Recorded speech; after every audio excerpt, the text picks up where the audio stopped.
So our next speaker is Leo Digiosia, from Rice University, who's going to tell us about cylindrical contactomology of links of simple singularities.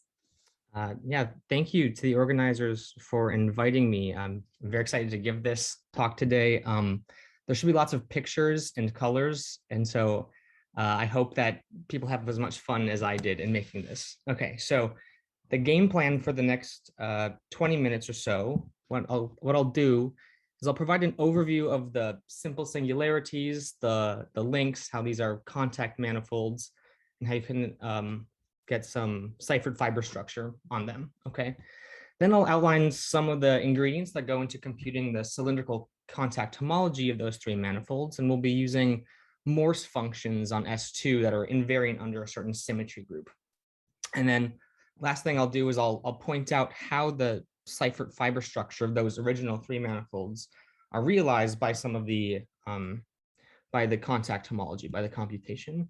And if there's time, I'll throw in how cylindrical contact homology is some nice Floer theoretic analog of orbifold Morse homology, and how these examples you can really see that analog nicely. Okay, so let's talk about simple singularities for a moment. You'll see these if you study complex two-dimensional varieties. So these are nice singularities. They're isolated. They admit minimal resolutions. And you might know them as the Klein, the ADE, or the Duval singularities. And they're locally modeled by C2 mod G, where you take a finite subgroup of the special unitary group.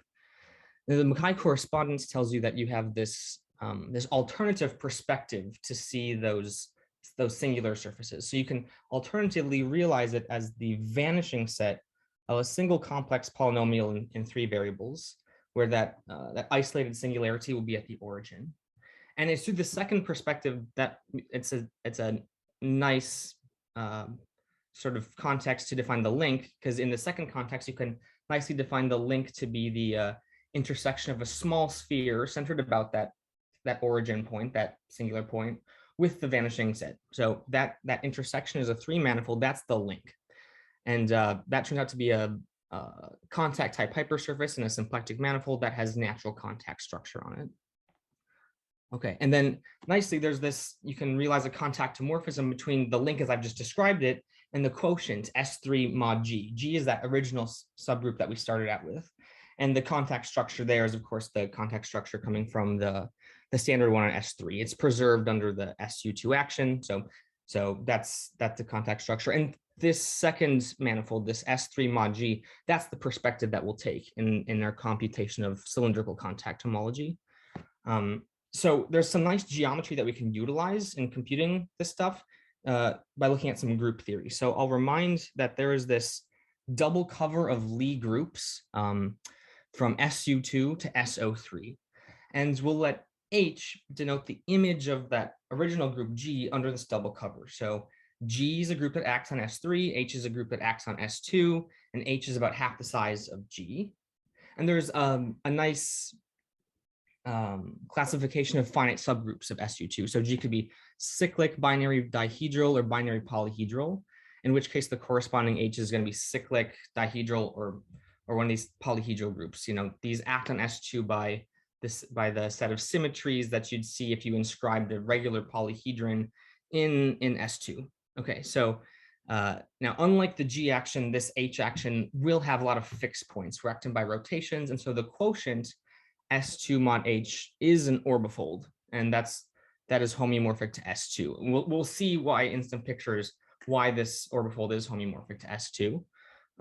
But importantly, these spaces that I'm mentioning fit into a nice diagram of topological spaces. So this diagram is used a lot in our computations. So what are we seeing right now? We have two horizontal maps. Those are covers. The top is a universal cover. The bottom is an orbifold cover, just given by the standard quotients. The two vertical maps on the sides are circle bundles. So on the left, we have the Hopf fibration. That's a very nice pre-quantization bundle. It's a principal S1 bundle. And on the right-hand side, we don't have a pre-quantization, but we don't have a principal S1 bundle, but we do have a Seifert fiber space. So essentially, there are some singular fibers that we'll be dealing with. And let's just see if I can use my special tool. So the idea is here's that contact manifold that we're going to be working with. And what we'll do is we'll take a Morse function right here on S2 that's invariant under that H symmetry group. Okay, so that H invariant Morse function will provide a descent to something called an orbifold Morse function right here on our orbifold surface. And we'll use that to perturb the degenerate contact form that's on S3 mod G. So the degenerate contact form on S3 mod G is just the one, here, I'll get rid of my pen now. Okay, so the degenerate one comes from the degenerate contact form on S3 for which the Reeb flow kind of parameterizes all of the Seifert fibers. And we'll use that Morse function, that orbifold Morse function, to perturb that contact form. So lambda sub epsilon is the perturbed contact form, where we have a parameter that's dictating how much we're perturbing that contact form. And what we'll see, we'll look at the new Reeb vector field in just a minute, but importantly, the fibers that will kind of remain after this perturbation are the exceptional fibers. So a fiber over an orbifold point in S2 mod H is an exceptional fiber, and it'll be denoted gamma sub p. But let's just take a look at what the Reeb vector field is associated to this new contact form. So over here, I've given what the Reeb vector field is for the perturbed contact form. So I know there's a lot of denominators here. There's a lot of stuff. You can kind of just squint your eyes and ignore the denominators. You've got three vector fields. You have the old Reeb field, which is tangential to the Seifert fibers. You have the new Reeb vector field, that's r sub epsilon, and you've got this x tilde. So you can think of this is a lift of the Hamiltonian vector field for that orbifold Morse function up to S3 mod G. And the most important thing to note about that vector field is that that vanishes along the exceptional fibers. So you can see that along exceptional fibers, the new Reeb field will be collinear with the old one, and we will have these exceptional fibers persist as Reeb orbits of our new Reeb field. And the nice thing is that up to an action threshold, these are all of the Reeb orbits, essentially. That's what this proposition is saying down here. So if you take an action threshold, L, then there's going to be a window of of perturbation parameters for which any Reeb orbits in that of that perturbed contact form up to an action threshold is non-degenerate. So that's good. That's going to be something that we'll need to compute cylindrical contact homology, and is one of these, and projects to an orbifold critical point of our orbifold Morse function under P. So we know precisely up to an action threshold what the Reeb orbits are, and they're non-degenerate. And that really makes for a nice computation of the filtered cylindrical contact homology. So what we'll do is we'll take Ln to be a sequence of action thresholds going up to infinity. We're going to want to kind of collect all of the Reeb orbits that we can. We're going to admit all of the action that we can. And epsilon sub n is going to be the corresponding parameter window. And we can define this sequence of contact forms. So lambda sub n is that perturbed contact form given by this epsilon quantity. So these turn out to be, so the contact form lambda n is Ln dynamically convex, meaning it satisfies all the conditions of being dynamically convex up to that action threshold, and we have non-degeneracy. So I said that there were going to be pictures, so let's just kind of see how this story looks in, say, the tetrahedral case. We can really visualize what we've got going on here. So let's look at a Morse function on S2 that is invariant under that tetrahedral action. We have some maxima, some blue maxima, excuse me, we have some red maxima, some blue minima, and some green saddle points. And importantly, the one I'm using here is kind of, it features the fewest number of critical points, essentially. The number of critical points are precisely equal to the fixed point set of the action. And I've drawn in gray a fundamental domain for the quotient. So you can really see in this picture why S2 mod, the tetrahedral group action, is an orbifold S2. It kind of looks like a pointed banana. And this pointed banana has 3 orbifold points, and we have, of course, we have 1 maximum, 1 minimum, and this sort of orbifold saddle, this green orbifold saddle in the middle.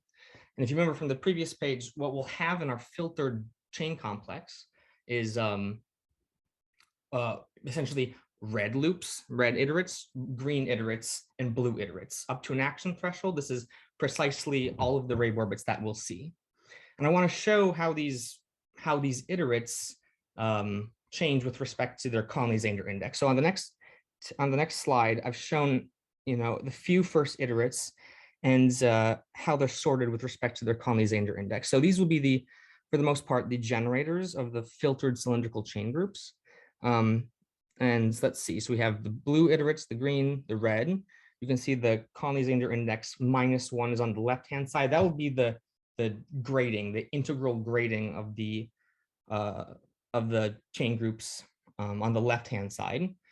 And I've chosen the VEF notation because you can kind of think of these as the points over the vertex, the edge, and the face points. We're still working in that tetrahedral setting. And this will work for the octahedral and the icosahedral as well. So stories are very similar there. The one thing I don't like about this this notation so much is that E is not an elliptic Reeb orbit. E is a hyperbolic Reeb orbit. And you'll notice that in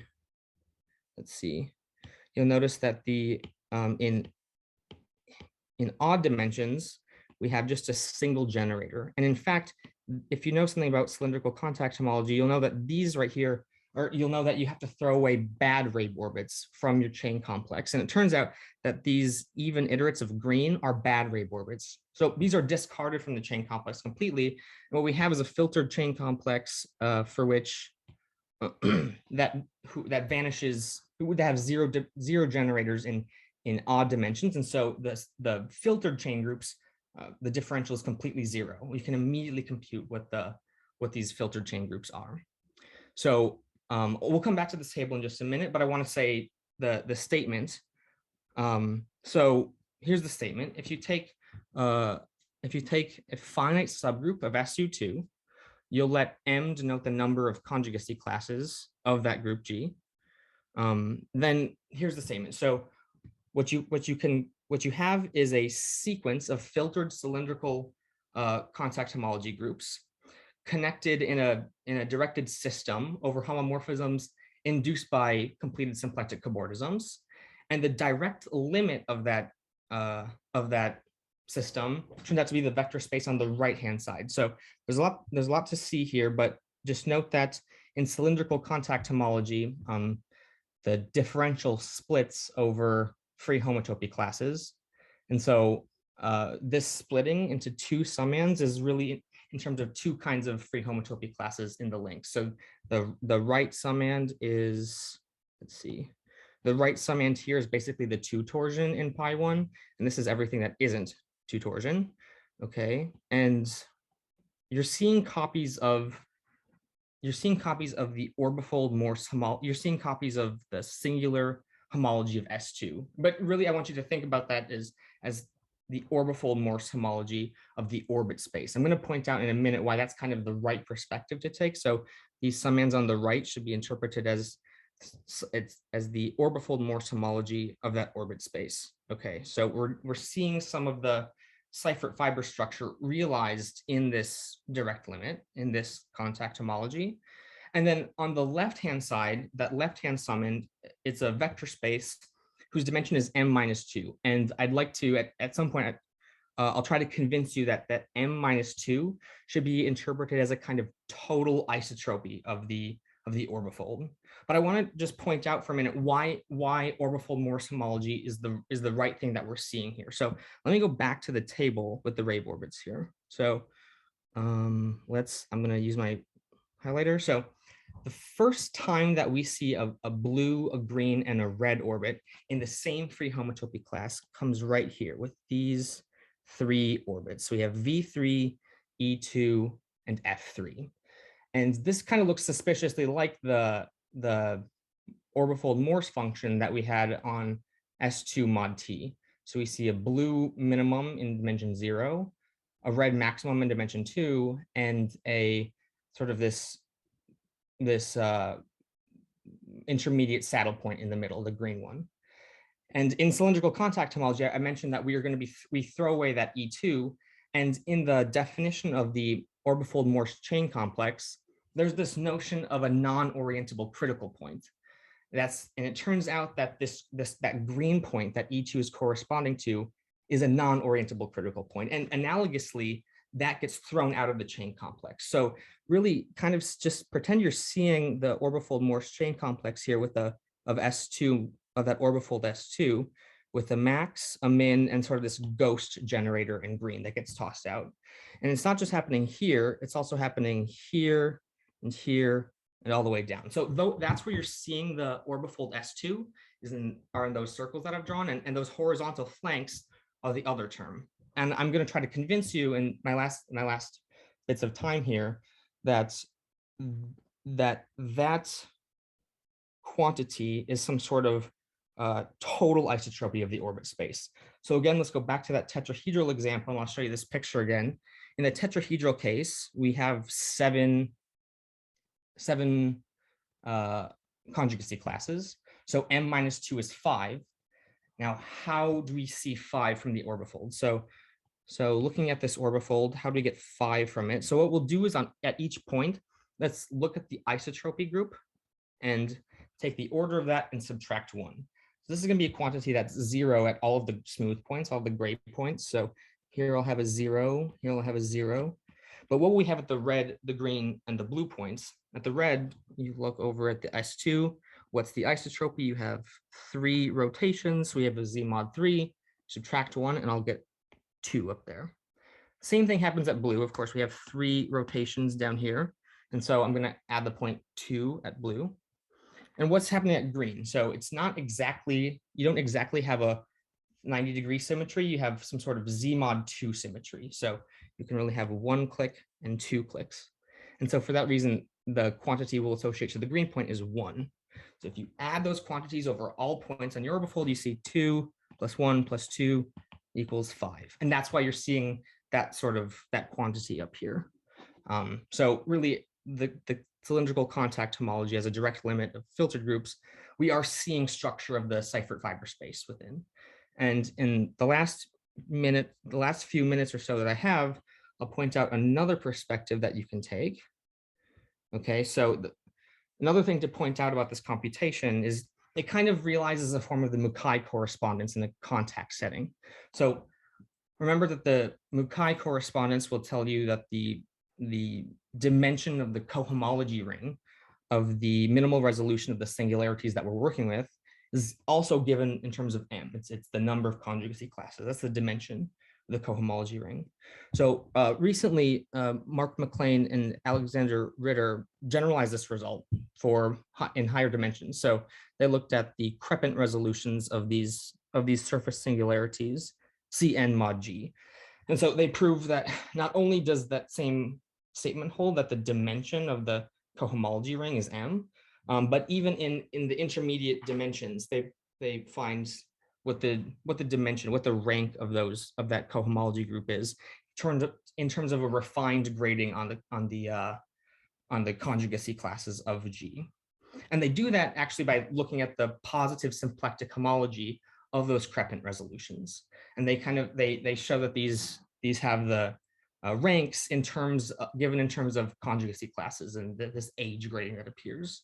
And I just want to show that this kind of a similar phenomenon is happening in our computation, because if you just ignore that splitting by free homotopy classes and you just push all the groups together, you'll see that most of the groups in even dimensions do have dimension m, which is the number of free homotopy, the number of conjugacy classes in the group G. So in some sense, this is kind of a McKay correspondence result for contact homology.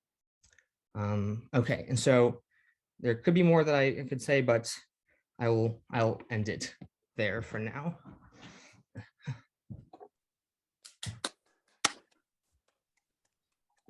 Thank you very much. Are there any questions? I have a question. Yeah. So let me say, if I remember correctly, if you're looking, for example, like prequantization bundles over a smooth manifold, I think basically what work of Joe, I guess, the contact homology of this is basically the homology of the base, right? Yeah. Plus decorations. Say. So, I mean, this is, if you go to your computation, basically you have the homology of the base, S2, and then you have the isotropy piece, like the first element. Have you thought about like maybe more general cases of when you start with a prequantization bundle over an orbifold, if you'll get a similar thing, the homology contribution from the base plus isotropy? Yeah. In fact, other computations have demonstrated really similar results. So I don't know precisely if a prequantization bundle, I think for a prequantization bundle, you need to have it over a surface, but I'll point out that there was another set of computations by Haney and Mark that compute the cylindrical contact homology for some Brie-Scorn manifolds. And these are also Seifert fiber spaces over some orbifold surfaces. And a very analogous thing pops up. So you see copies of the homology of the orbit space, and as well as sort of this other term that catches the total isotropy. So this happens in other settings as well. And in those cases, it's different. The pi 1 is infinite, but it happens in other situations too. Okay, thanks. Yeah.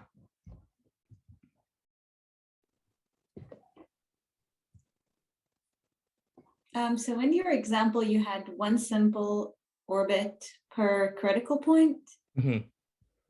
Is it like a general sort of phenomena, or is it just special to this example?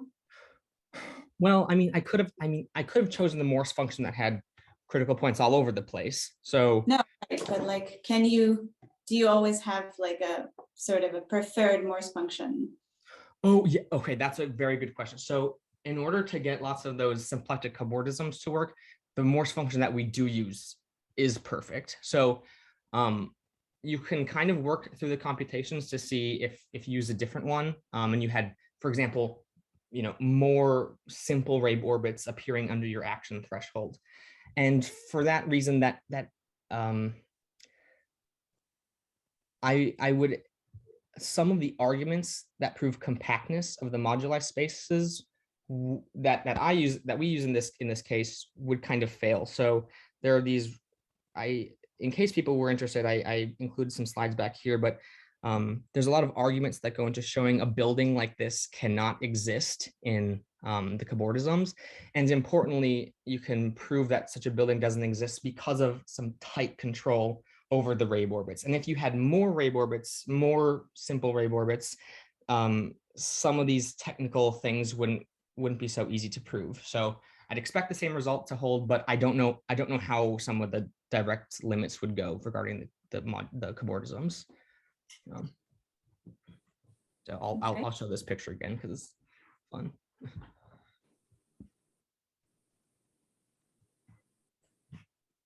Thanks. Yeah.